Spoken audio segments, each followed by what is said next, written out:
rendons gloire à Jésus-Christ. En lui, pour lui, tout fut créé. Image du... J'aimerais vous partager quelques minutes quand même un truc, voilà, un partage qui me venait à cœur. Il y a quelques jours, dans notre ministère, on a un autre ministère avec mon épouse, on est pasteur de la jeunesse dans une église à La Louvière. Encore pendant quelques semaines, notre mandat se termine fin d'année et on passe le relais. Et on a fait une semaine de jeûne et prière pour les différents besoins de l'église. Et dans cette semaine de jeûne et prière, le thème c'était faire confiance à Dieu. Faire confiance. Lui faire confiance. Alors vous savez, la confiance, c'est quelque chose qui est difficile à avoir. Qu'est-ce que vous en pensez? Moi j'aime bien interagir, je suis prof. À qui on fait confiance dans la vie? Vous pouvez répondre. C'est quelqu'un qu'on connaît bien. Et comment le connaître? Passer du temps avec lui. Donc au fur et à mesure du temps qu'on passe avec la personne, on voit la valeur, on connaît la valeur, on comprend qui elle est et on souhaite lui faire confiance. J'ai fait un petit exercice avec les jeunes.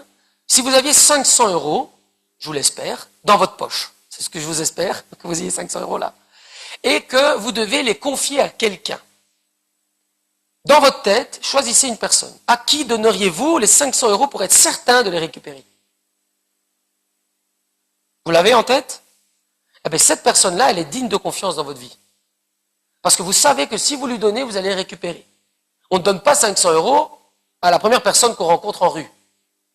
Nous, on ne donne pas 500 € aux personnes qu'on a dans la rue, là, et ils vont les boire. On ne donne même pas 500 € à ses voisins, qui parfois on connaît bien quand même. Mais on se dit quand même, c'est quelque chose, 500 €, c'est quand même quelque chose de précieux. Je pourrais quand même partir en vacances, faire ci, faire ça, voilà. C'est quand même une somme. J'aurais pu dire 1000, 5000, 10 000, mais là après, tout le monde n'a pas. Je vous promets. Ça, c'est une personne, on a confiance. On sait qu'on peut lui confier ça. On pourrait même parler de nos enfants si on a des enfants. À qui on confie nos enfants? Aux enseignants, à Madame Priscille. Moi, je confie ma fille à Madame Priscille. J'ai confiance. Je sais, l'aimante, l'enfant revient, il est épanoui.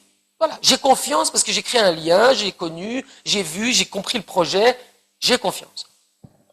La confiance, c'est incroyable. Alors, il y a un verset de départ qui est Proverbe 13, qui dit « Celui qui méprise la parole se perd, mais celui qui la craint est récompensé. » En fait, la parole de Dieu nous parle de Dieu.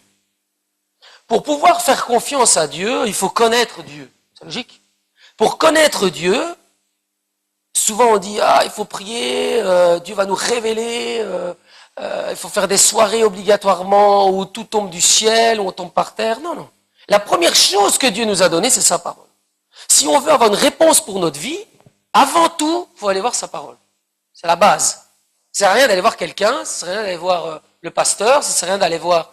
Oui, c'est pas que ça ne sert à rien, c'est bien d'aller les voir, mais je veux dire, la parole de Dieu nous donne des réponses pour notre vie et nous permet aussi de connaître qui est Dieu, qui il est réellement. La base, c'est le fait de craindre la parole. Et là, on a une récompense. La récompense, elle est sur terre, mais surtout, elle sera, bien sûr, au ciel. Alors, je suis resté sur le mot « mais celui qui ». Et c'est ce qu'est le titre, en fait. La suite, tu sais même. Le titre, c'est « mais celui qui ». Donc, il y a celui qui. Mais il y a celui qui. Et le « mais celui qui », on va le voir que dans la Bible, il y a d'autres versets où on a cette conjonction qui est suivie de « celui qui » fait toute la différence dans la vie. Et on le voit par rapport à la confiance. L'homme insatiable suscite des querelles. Celui qui part partout, il est dans tous les sens, il n'en a jamais assez. Il n'a pas la paix. Il est là. Mais celui qui. À chaque fois, c'est un encouragement, dans votre vie, dans notre vie, dans ma vie, quand vous êtes dans une difficulté, quand vous êtes dans quelque chose qui fait que vous auriez envie de, pensez à ça.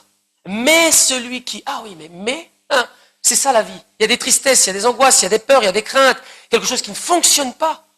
Mais celui qui se confie en l'Éternel connaîtra l'abondance. Alors, le mot abondance, je me suis dit, mais c'est ça en fait. Celui qui se confie en Dieu, il est riche, il a plein d'argent, plein de villas, une Ferrari. C'est ça en fait, le ministère de prospérité qu'on adore là. Qu'on voit que des gens, ils sont là, Celui qui a Dieu, il est toujours riche. Pas du tout. C'est pas ça. Parce que sinon, alors à Madagascar, il serait foutu. Et les personnes qu'on aide dans la rue, elles seraient pas aptes à aller à Dieu. Le mot qui est utilisé, bien sûr en français on dit abondance, mais le mot c'est d'achen, d'achan, j'en sais pas trop. Ça veut dire rassasié, satisfait, comblé. Vous voyez la différence? Mais celui qui se confie en l'Éternel est comblé. Et là en fait, quelle que soit la situation de vie, quel que soit l'état dans lequel vous êtes, quel que soit l'aspect financier que vous avez, quelle que soit la maladie, on est satisfait, on est comblé. Alors bien sûr, il y a peut-être des choses à modifier. Ok, mais on est, vous voyez la paix, le cœur qui... je suis comblé. J'ai ce qu'il me faut en Dieu. J'ai la paix de Dieu. Et vraiment, celui qui se confie en l'Éternel, celui qui va vers, qui se confie, qui donne vraiment, qui place sa foi. Il y a un mot qui se dit aussi, qui s'appuie, qui se repose. On a déjà entendu ça, qui se repose en l'Éternel, qui s'appuie sur l'Éternel, ou en tout cas sa parole et ce qui est dit, ses promesses, connaîtra l'abondance, sera rassasié, sera comblé. Il y a un autre verset qui nous dit, donc quand on se confie, on est rassasié, comblé. 2, quand on se confie, la crainte que vous avez des hommes tend un piège sous vos pas, mais l'Éternel protège celui qui se confie en Dieu est protégé.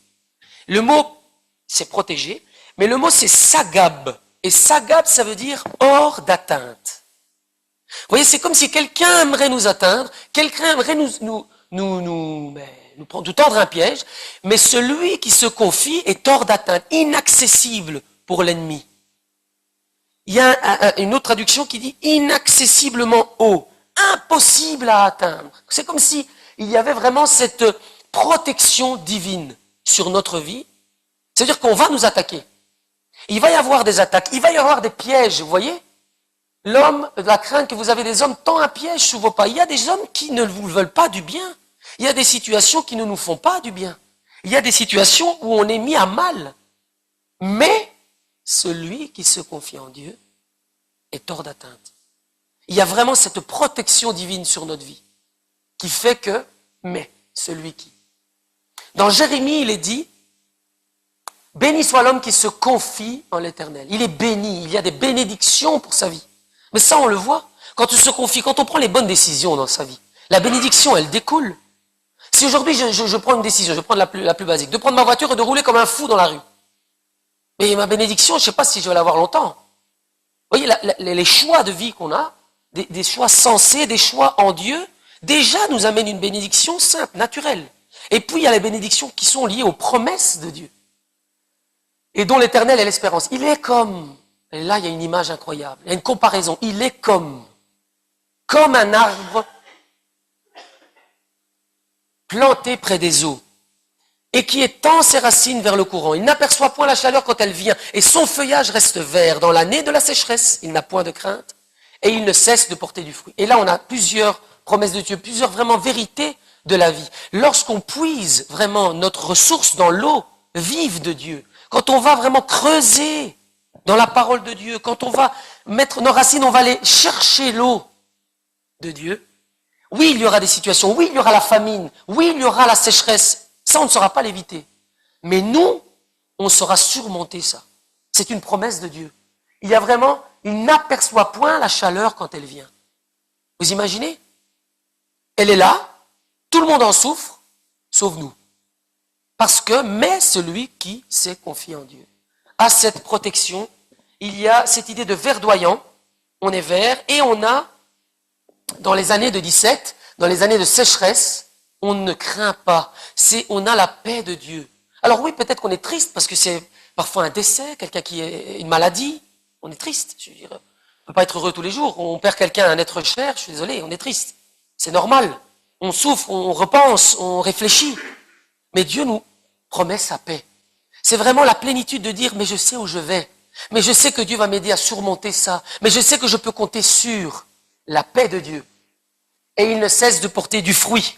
Le fruit, bien sûr, ça peut être le fruit de l'esprit, si on va jusque-là. Mais ça peut être aussi du fruit dans la vie. Quelqu'un qui porte du fruit. Et il y a un verset dans le psaume qui amène une nuance à fruit. C'est la même chose. Donc, celui qui trouve, vous voyez le 2, celui qui trouve son plaisir dans le Seigneur et qui la médite jour et nuit, est comme un arbre planté près d'un courant d'eau qui donne son fruit en sa saison. Et il y a aussi cette idée il y a des saisons pour tout. Et il y a aussi des saisons pour porter certains fruits. Parfois, on ne le voit pas tout de suite. Et moi, je suis le premier, je suis en train de vivre cette situation-là. Parce qu'on termine un mandat avec la jeunesse, on termine un mandat, j'ai terminé donc un mandat aussi avec la responsabilité dans l'église, dans le conseil d'église. On est dans l'association, on aimerait avoir un bâtiment, on aimerait que notre association prenne de l'essor. Et donc, j'aimerais que ça porte un autre fruit, en son temps. Chaque saison porte ses fruits. Quand on mange quelque chose qui n'est pas de saison, on l'a parce que maintenant on les fait venir de loin, mais c'est pas bon. Quand on a un fruit de saison, au moment où on le cueille, c'est le bon fruit au bon moment. En son temps, dans sa saison, Dieu nous récompensera, c'est sa promesse. Celui qui se confie est comblé, rassasié, satisfait, hors d'atteinte, il porte du fruit, et on a le mot eau vive. Regardez juste avant, l'eau. Allez puiser l'eau. Et l'eau dans la Bible, l'eau vive, c'est dit dans Jean, j'ai lu dans le commentaire, qui m'a envoyé vers Jean, là tu peux y aller en fait, excuse-moi. Jean 7 qui dit, celui qui se confie en moi, qui croit en moi, mais celui qui se confie en moi, des fleuves d'eau vive couleront. Il dit cela de l'esprit que devaient recevoir ceux qui croiraient en lui. Donc l'eau vive, c'est vraiment l'esprit de Dieu. Quand on va puiser vraiment nos ressources, notre force en Dieu, il y a vraiment quelque chose qui va jaillir de nous. C'est une promesse de Dieu et c'est vraiment l'encouragement que j'ai pour vous. Confions-nous en Dieu, confions tous nos problèmes, notre vie, ayons la foi véritable. Notre mode de vie, c'est vraiment vivre avec Dieu et il y aura des bénédictions qui vont couler. Ésaïe 30 nous dira, je termine sur ça, Ésaïe 30, c'est dans la tranquillité et le repos que sera votre salut, c'est dans le calme et la confiance que sera votre force. Là, dans l'histoire, ils ne le font pas, ils ont des situations un peu dramatiques, ils vont justement se faire rattraper par la vie, par les malheurs, parce que justement, ils ne vont pas le faire. Et là, Dieu met, c'est dans le calme, dans la paix de Dieu et la confiance que sera votre force. Dieu souhaite apaiser des cœurs ce matin.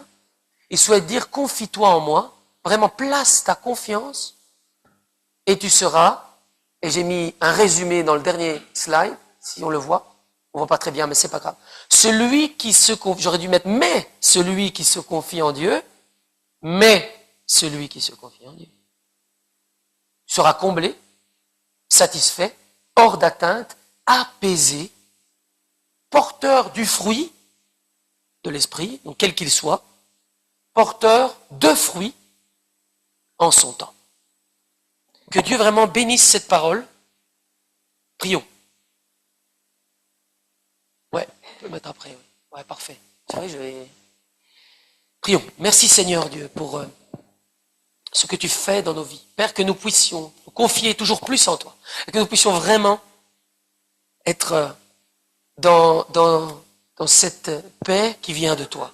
Père, aide-nous vraiment à choisir tous les jours, vraiment à prendre tous les jours les bonnes décisions qui viennent de toi, à lire, à méditer, à comprendre ta parole, afin de te connaître davantage et savoir comment te parler, comment aller vers.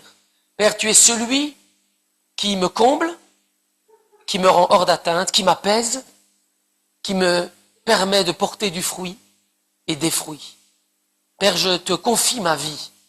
Je te confie mes rêves, je te confie mon présent, mon futur, je te confie ma famille, je te confie mes doutes, mes craintes, je te confie mon être entier, je te confie mes dimanches, mes lundis et toutes mes semaines.